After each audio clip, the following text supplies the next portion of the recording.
Hi, everyone. Welcome to another episode of eJenn Solutions, the podcast series. And I'm very, very excited to bring on the show today, Nick Usborne. I'm going to stop this. Did I say it right? You did say it right. You have no idea what accomplishment that is. Thank you. You're welcome. And I'm very excited to talk with Nick today because Nick is going to talk to us about conversational copywriting. And just a little bit of Nick's background. He's worked with clients like Citibank, Apple, Reuters, WebEx, and he's done a lot of different training sessions for companies like Yahoo, John Deere, and of course, my hometown, Walt Disney. So hello, Nick. Thank you for being on the show. You're very welcome. Pleasure to be here. So I'm excited to learn. Can you tell me a little bit what conversational copywriting is and what that means? Well, at its simplest, it's me if I try to sell you something, if I'm going to try to sell you something right now, instead of me using fancy marketing speak or copywriter speak or business language, it's conversational copywriting is I just imagine you're on the other side of the table, at my kitchen table, we're having a coffee, and I want to sell you something, and I'm just going to do it. And I'm going to use the power of, the natural persuasive power of conversation. So, hey, maybe you got friends or kids who are always persuading you to do something. Like, hey, a teenage kid can persuade you to do almost anything. So there's a natural selling power in conversation. I'm a complete conversation geek. I find just the basic topic of conversation fascinating because it is so central to our lives and our relationships. Like every first date is a conversation. Your interview for that job was a conversation. Like everything important in your life begins with a conversation, but generally we're pretty bad at it. I think most of us, it's certainly true of me, I talk too much and I listen too little. And so that's another part of conversational copywriting. Is it's almost like step one is just stop and listen. So I'm gonna kind of wind back a bit historically because I've been doing this. I don't know. You must have read when you were reading through that. You may have noticed I've been doing this like forever. Next year is my 40th anniversary as a copywriter. So before the web, I didn't want to say forever. I didn't want to like. We got this old man on the call this week. I just was like, he's been doing it for a while. Okay. So anyway, forever. So back before the web, I had kind of 15 years writing for print. And back then, old school media are one-way media, right? It's your broadcast media, like a TV ad broadcasts a sales message at you. You can't talk back to the TV. You can't interact with the TV. All you can do is turn it on or off and change the volume and stuff. Right. And the same with a newspaper, magazine, billboard. These are one-way, old school broadcast, one-way media. So traditional copywriting and sales writing really was you were pitching a sales message at the audience one way. That's what I was just going to say. So it was more of talking at someone. Absolutely. So now we come to the web, and all of a sudden, this is not just a two-way medium; it's a multi-way medium. It's a profoundly social medium, as you know, like it has been from the beginning, and with the rise of social media, even more so. So it's an interactive medium. It's where you can engage people. And a lot of people in the advertising industry, the copywriting industry, the sales industry, have kind of missed the message. They still think they're in a broadcast world, which is why even in social media, you get this kind of sales pitch approach of selling at people through social media. And when I see that, I'm thinking, are you guys crazy? Why? Social media, you're missing the whole point. It's meant to be social. And if it's going to be social, then you need to engage. You need to shut up for a minute. You need to listen. You need to speak to people in the language that they talk in. You have to pay attention to your audience if you're in a conversation. So that's my whole thing, is saying, hey, people, wake up. We're no longer in a broadcast world. We're in an interactive, multi-way, social, conversational world, and you need to adjust your copywriting, your sales pitches accordingly. And that's a hard thing for people to understand, though, Nick. I mean, I still, with clients, they don't, then why am I doing social media? It's kind of, if I can't sell, well, why? That's why I'm so excited to talk to you, because I think you have that answer for everybody. Well, hey, if you Google the whole idea of an engaged audience is more likely to buy. An Yeah. engaged audience is more likely to spend more. An engaged audience is more likely to come back and spend again. An engaged audience is more likely to recommend you to their friends and colleagues. There's tons of data on that. People can just Yeah. Google that and find that out, and you'll find a ton of data. So, well, how do you engage people? You don't engage with people by pushing a message at them. You engage them by getting into some kind of social conversation interaction with them. You don't push at, you engage with. It's like, to me, this stuff is, and it must be to you too, in social media, it is so freaking obvious that you should, it's like that terrible person at a party or a backyard barbecue who just never stops talking. I'm gonna say, yeah. It's like, shut up. I mean, seriously, just shut up. It's like, I'm Bob, and I'm gonna. Well, now everyone named Bob's right. gonna be mad at me, but you know. I know. You're going to lose at least 10 subscribers like right now. Bob's upset. So we'll stick with Bob. He's gone anyway, so we can carry on with Bob. So it's Bob on a first date. It's Bob on the barbecue. It's Bob, heaven preserve us, when he gets into multi-level marketing, and then he'll never, ever shut up. But it's that guy who just talks at you and is completely oblivious to the fact that you've tuned out and you're not interested and you've stopped listening. It's the nightmare first date, right? Because Bob doesn't even realize that you've gone to the bathroom, and in fact you've gone out the back door and you're never coming back. And that's what we do online, right? Because the other thing about being online is, if I want to hit a back button, it's so easy. If you don't engage me, if you're just talking at me, I can just leave. So I'm not being impolite. I don't have to be polite about it. I just hit the back button. It's so easy, and I'm so distracted as well. I got a zillion other things calling for my attention. So if you're just especially on social media, there's like a million things coming at me. Right. So you'd better make some kind of connection with me.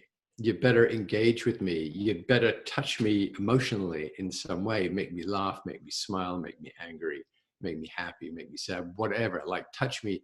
Hey, even I did this. I was doing it to demonstrate a point when I was speaking at an event recently. And I started with a joke. And people laughed, which was a relief, because it wouldn't have worked very well if it hadn't. And I said, look, do you see what I just did? Like, you feel differently about you now because we laughed together. So now there's a level of connection between us that wasn't there before. So just simple things of like engaging with people. Now, I'm not saying that, and again, stop me if I'm rambling too much, but I'm not saying that all the old rules of copywriting disappear. Like, I did an experiment, in fact, with my own list, my conversational copywriting list. Or I have a list of people, an email list of people who are interested in conversational copywriting, but haven't purchased my course on conversational copywriting. So I'm sending them stuff each week, interesting stuff, I hope useful informational stuff.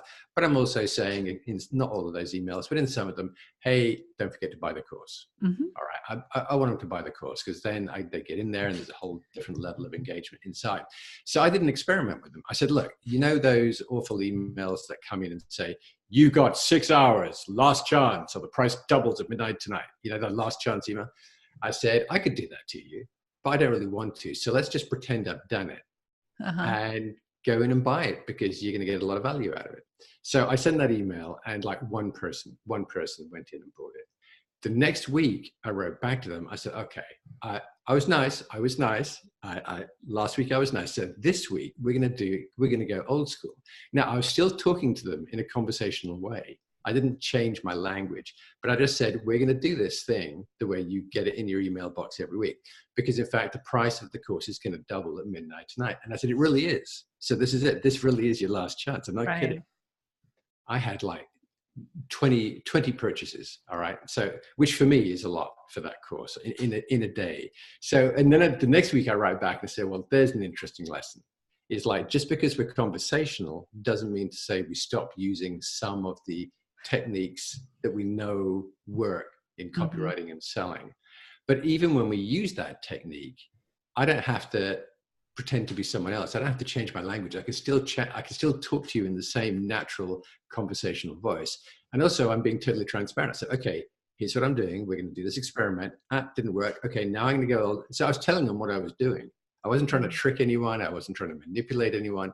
I was being totally transparent and honest, but I used it just to demonstrate the fact that, okay, be conversational, be honest, be transparent, but you can still use some of the devices and techniques that work with online sales. So if I heard you right, it's still okay to use those words like last chance or free, 24-hour sale or free, but it's how you present those terms that makes a difference. It's sounding like a person. Hey, one of the tests I say is that I say to people is, look, how would you feel about this if you were saying it to someone, a neighbor or a friend across your kitchen table? Would it feel natural? Would you feel embarrassed? Would you feel awkward? Would you think, oh man, I never talk like that?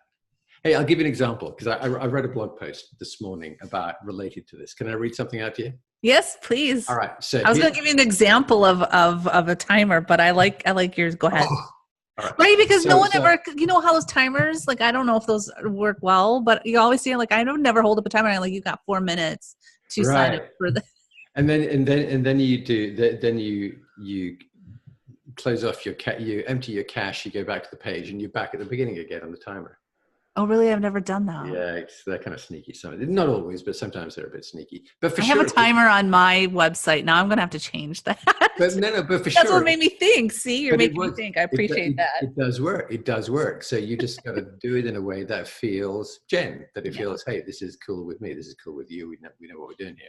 So look, I found this on, and it's kind of ironic, I found this on a website for an ad agency online. So I'm going to read this text. It's not mine. It's not, no. It's for a digital advertising agency. All right, you ready? Yes. You got to pay attention if you want any chance of understanding what they're trying to say. Okay, I'm listening. All right. We work in agile, cross-functional teams with our clients as partners and users as our focus to create memorable online experiences that instigate action. That's a lot of words. So come on, here's the test. What are they saying? Well, because I know the lingo, and I'm assuming that I don't know what they're saying. I'm assuming that they have people all over the place and we connect with the client. You know, they're not. I think what they're trying to say is, I've been trying to translate it. So this is a game I play. Actually, this is what this blog post is about, is how to translate weird promotional language. I think what they're trying to say is we work together with our clients to create marketing that works. Yeah. Yeah, I think that's what they're trying to. So I don't know why agile was in there. If that's what they're trying to say, why didn't they just say that? Yeah. I mean, how would you feel if you were actually across a table from a client, all right, talking, and you said, we work in agile cross-functional teams with our clients as partners and users as our focus to create. It's like, you're going to look like an idiot after the first 5 words. So to me, this is like a test of, like, mind you, maybe someone would say that in a meeting and I'd look at them and say, oh my God, they're not even embarrassed. They don't even realize they're sounding like an idiot. Or are they trying to do it too? I mean, it could intimidate someone really? It could intimidate someone if they were literally speaking that, because I wouldn't understand what they were saying. You're right.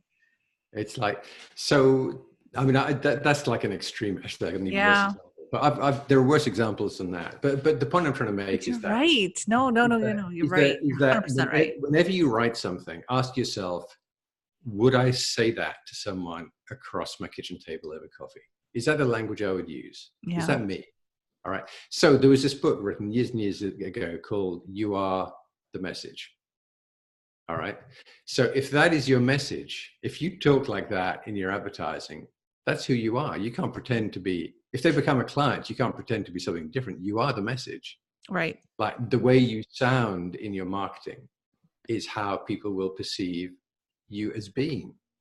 It's like if you have a business, let's say you're a coach and you're working with people one-on-one, you have one-on-one clients, and it's a trust-based relationship, right? You're having to build trust between the coach and the client. And it's a very close personal relationship, the client and kind of coachee. I mean, the coach and coachee relationship is it can be very close, right? Right. So imagine then in your marketing to get that, if you're a coach in your marketing to get that client, you come over in your marketing as being kind of really pushy and maybe manipulative and salesy. And that's, well, yeah. Where does that leave you? Because what you're doing is in your message, sales message, you're saying I'm a kind of pushy, salesy, manipulative kind of used car salesman person. Yeah. And then you get the client and you say, oh, forget that stuff. That's not me. I'm actually a regular nice person. It's like, well, really? That doesn't feel right. Right. So whoever you want to be with your client, you need to be that person with your promotion. And the thing is, people say to me, oh, well, that sounds like a soft option. That sounds like, you're leaving money on the table. And it's not true at all. I mean, like, don't we like working with people that we trust, that we feel take the trouble to listen to us, that we take the trouble to engage with us? Yeah. I mean, that's why people buy from people they know. I mean, right? Yeah, that's right. That's right. Hey, if I'm buying a lawnmower, I don't care. Your marketing can be as stupid as you like. It's just because I'm buying the thing. I'm not buying the person or the relationship. If it's a lawnmower, if it's steak knives, if it's a used car, I don't care. I'm buying the thing. I'm not buying a relationship. Right. If on the other hand, it is where I become a client or a customer where there's ongoing engagement, if you are whatever, any kind of service industry, I'm not buying the thing. I'm buying the relationship, and that's completely different. Do you think though that it would apply also to buying a thing? Like if I'm a mom and pop store selling steak knives, I probably gave you like the most impossible scenario, but I mean, well, all right. So yeah, that can help for sure. Yeah. Let's say I sell maybe not steak knives, maybe it's That's all I could think of. Aromatherapy oils and Okay. paraphernalia.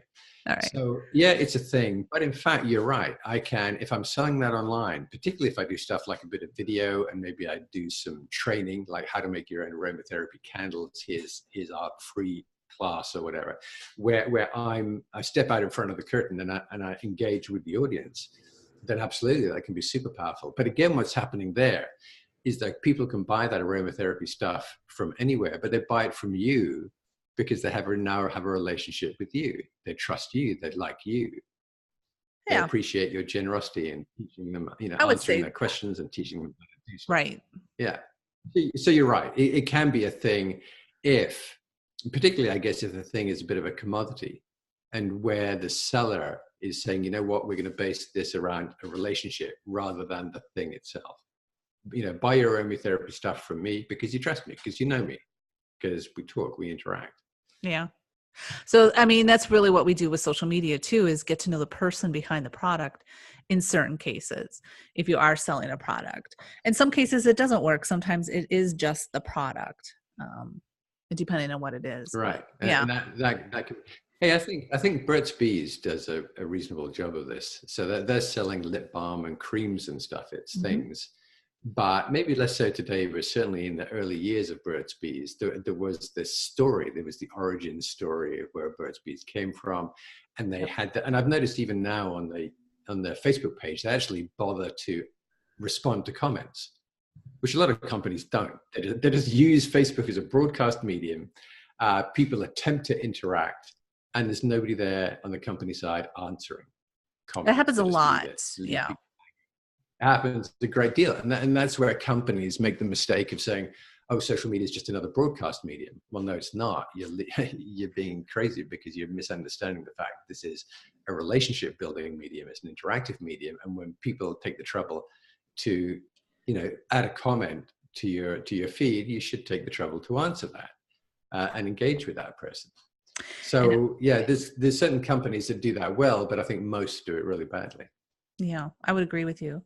And I watched the documentary on Burt's Bees. So I know the whole story. Yes, there's a documentary out there about Burt's Bees. And well, it's a fun origin story. It very much is. I think they still play to that a little bit as a way to build relationship. Yeah. Well, it makes it more personable. So that makes sense. So everything you said, I mean, and I write on my blog post, we have writers, for even my own business, but even what you said today, thank you so much, because I'm going to go back and take a look at my own stuff and just make sure that we've got things set. Like I said, I've got that timer up there. And I thought about that. I'm like, oh man, I don't know if I'd like it if someone was telling me, but it just depends, like you said, how it's said. So I will be making some changes myself. It's and it really does depend. So, if someone was sitting across my kitchen table and they were trying to sell me on whatever, and they were being, and they had a timer on it that said, look, you got 30 minutes, otherwise I'm leaving. I'd have just lied, said bye bye.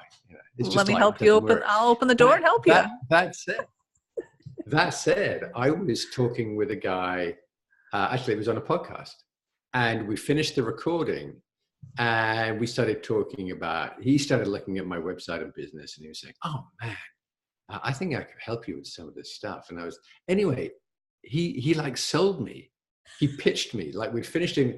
He had me take out my credit card before I even got off the video call with him. That is And a he was sales. like, he said, no, right. That's right. He's the consummate salesman. He did it really well. So he was kind of pushy, but like he did it with such a kind of sense of humor and such kind of, I don't know, I was just laughing. I was laughing all the way to giving him my credit card number, because he was so, hey, he's a really good guy. He's really kind of outgoing and entertaining and funny. And it was like, in a sense, I was almost paying him for the entertainment. So you enjoyed your sales. You enjoyed your purchase experience, really. Well, I wouldn't have bought it if I didn't think I'd get value from it. But it was just an example of, you can be salesy so long as you're human about it, which he was. It was a very natural kind of interaction, and it's his character. It's that thing of the before and after. You are your message. Like, he is that guy. He is, like, every time I've interacted with him, he is that super excited, super high energy, super generous, like, guy. That is who he is, and that's why it worked. He wasn't pretending to be something else. It was who he was. That's just him. It's just character. Yeah. Well, and obviously he had the expertise. Oh yeah, he was really good at it, and that I think it was Seth Godin who said, just be yourself because everyone else is taken. Yes. I may be slightly misquoting, but that was it. And there's enormous power there, I think, for small business is don't try to be someone else. Don't try to be some kind of clever marketing voice or whatever. Be yourself. And one, it's because everyone else is taken. It's the only natural thing you can be, is to be yourself. But also, it's incredibly powerful. People love it. People love that personal touch, the personal, transparent, like honest engagement. It is so kind of refreshing. Yeah. When you come across that, you can relax. It's like you almost, because when we're being sold to, if I'm selling at you really hard, you can actually almost physically feel like barriers coming up. Yeah. Yeah. Like you're defending yourself. If it's a pushy salesperson, you can almost feel that change inside. Like, I have to defend myself against this onslaught. And it's a very kind of primitive reaction. We've always done that as humans, defending ourselves against attack.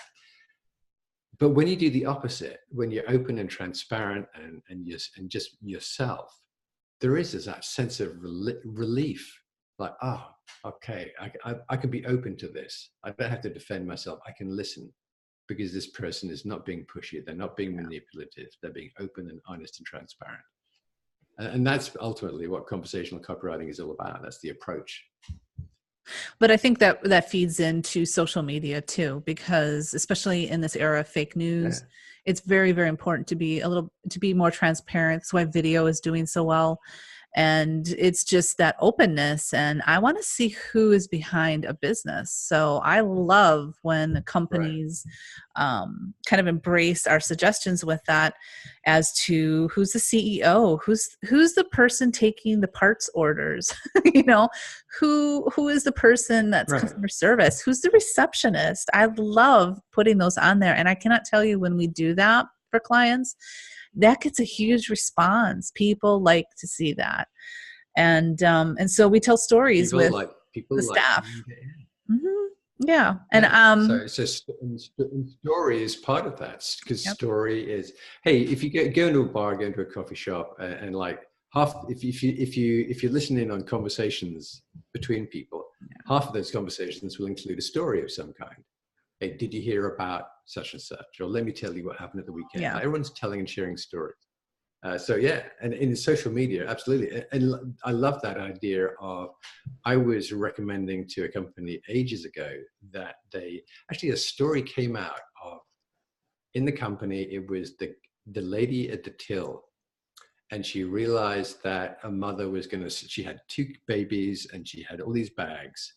And the lady at the till turned to everyone in line and said, do you mind just waiting there for a minute? I'm going to help this lady take her bags to her car. Aww. That's That's beautiful. that story. Yeah. So just that, because you can picture it, right? You can Yeah. see it. You see the mum with the kids and the bags. You can see the lady asking everyone just to hang in there a few minutes. That's worth more to a business than a $2 million budget on a TV commercial.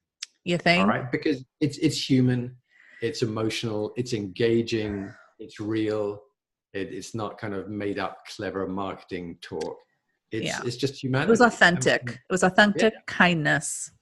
Yeah, and that's beautiful. That kind of stuff. And if only, But for the company to even find that and decide to use it, they had to be listening. You have to, like you say, they have to listen to the frontline staff, not just the consultants and the fancy marketing people in the head office. You have to be listening to what customer service, what the frontline people, the people who actually connect with your customers. What's happening with them. And I guarantee you there is, in organizations, there is somebody that is popular, so to speak, with clientele in your business. I guarantee that. And how you can find that out, if you are listening and have decided, oh my gosh, I have to start paying attention, simply post their pictures out and people will tell you on social media, oh my God, I love coming in to see Karen, And even in your reviews, if people leave a review with a name of someone that they've engaged with at your business, recognize that, because that's huge in itself. So there's a lot of ways that you can find stories. But anyway, so how do you know how they found out about that story by chance? I don't, because it was actually told to me by a marketer who was involved with the company. Okay. And they brought that story to her and said, do you think we could use this? And she was like, do you think? Maybe. Yeah. You think? And again, the company asked the question because that's not normal marketing. You're right. So they weren't being stupid to ask the question. They were smart to ask the question. And the marketing lady was smart to say, yeah, definitely. Absolutely. Yep. I love those stories. Yeah. And so much more powerful than, hey, and I spent my whole career as like clever marketing stuff. And that's why I love the web, because it just flips that whole thing around. Yeah. Is that the more open and natural and transparent you are, the more powerful that connection can be. I agree. So let's take a look at your site. Can you tell me a little bit about how, if someone wants to work with you, since we're talking about conversational, let me get over to this little page here. Right. So when you do conversational writing, are you specifically just talking about the website? Are you talking about, you were talking about emails, you're talking about everything, correct? Yeah. And any kind of marketing communication.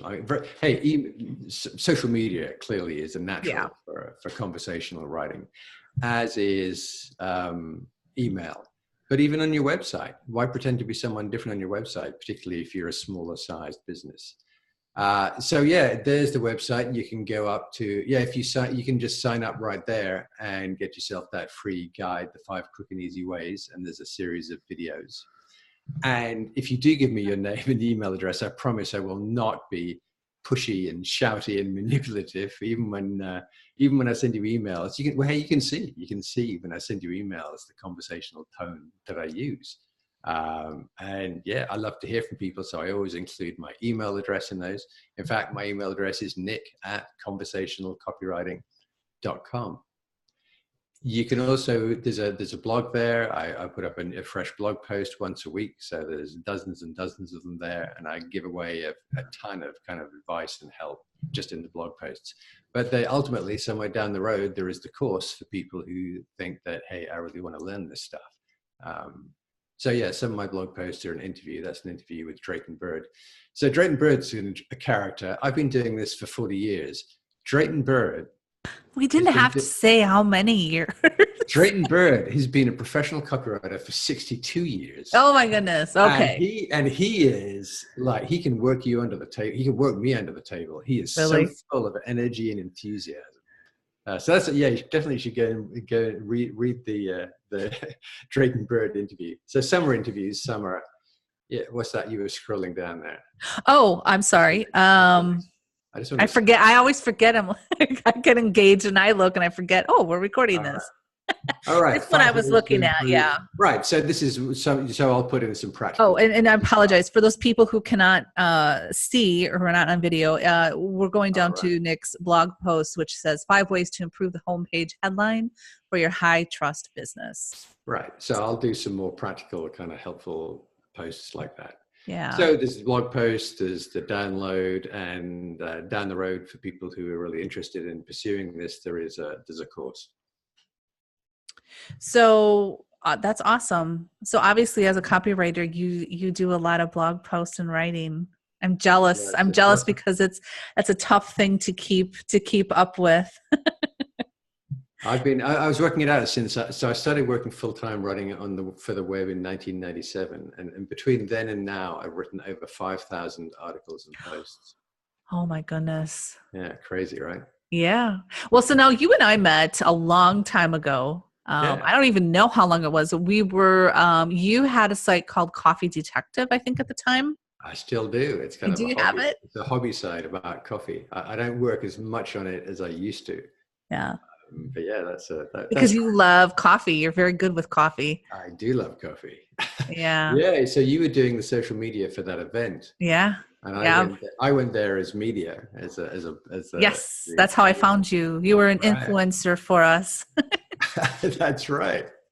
Who'd have thought, a coffee influencer? Yeah, it was a lot of fun. And I learned a lot about coffee working on that project. But yeah, so I mean, I knew of you and I knew you were a very good writer. And so it's been great to kind of keep in touch with you through LinkedIn and see where you are. And I really appreciate you coming on this podcast because I know you gave us a lot of really good advice for everything. So I really appreciate it. Is there anything like last minute thoughts you want to give or advice you want to give to anyone who's listening? I would just, and this is just me on my soapbox, like if you're in any kind of business where you interact with your clients and your customers, where the relationship matters, and you're not just selling things, you're selling the relationship. I mean, just use that, just use that simple rule. Like if somebody's writing marketing for you, sit across the table from your wife or your husband or your neighbor, start reading it out loud. If you feel like an idiot, if you feel embarrassed, if you stumble as you're reading it, it's probably not right. So just keep rewriting stuff so that it feels like what you would naturally say in the way that you would naturally say it. And that is massively powerful. People connect with that. So that's my pitch. I'm the advocate for the conversational approach. Hey, and like we've been saying, when it comes to social media, it is such a natural fit because, hey, social media starts with the word social. We're meant to be social, not broad. It's not broadcast media. It's not shouty media. It's social media. Yeah. So listen, engage. Right. And that's still, like I said, it's still an education process with some people to get away from that because that's the intent. It's like, well, why am I doing it then? So, I would say just Googling that and just learning for your own business. If you don't believe what we're saying, just see what's out there and see what other companies, big brands are doing. Because if big brands are spending a lot of money on conversation and engagement on social media, then chances are there should be a reason why you're doing it too. So I love that. Thank you so much for your advice, Nick. I appreciate it so much. I hope you'll come on again sometime too. I will, and thank you for inviting me because I know I'm one of a select few who've been invited. No, I really do. I really do appreciate it. And I appreciate it. I love the fact that we've kind of kept in contact over all this time, because it really was quite a while back since we were working together. I know. So this is I'm in great. Florida now. Yeah, that's a little different, a little warmer. Much warmer. I'm still up in the cold country. I But know. no, I really appreciate the invitation. Awesome. Well, thank you so much. And for everyone that's listening, if you would like to see, if you're listening on the podcast and you'd like to see this interview with Nick and I, please go over to eJenn Solutions on the YouTube channel, hit subscribe, be sure to click that little bell for notifications, and you will never miss another episode. So thank you again, Nick, and we'll see you again. You're Bye. very welcome. Bye.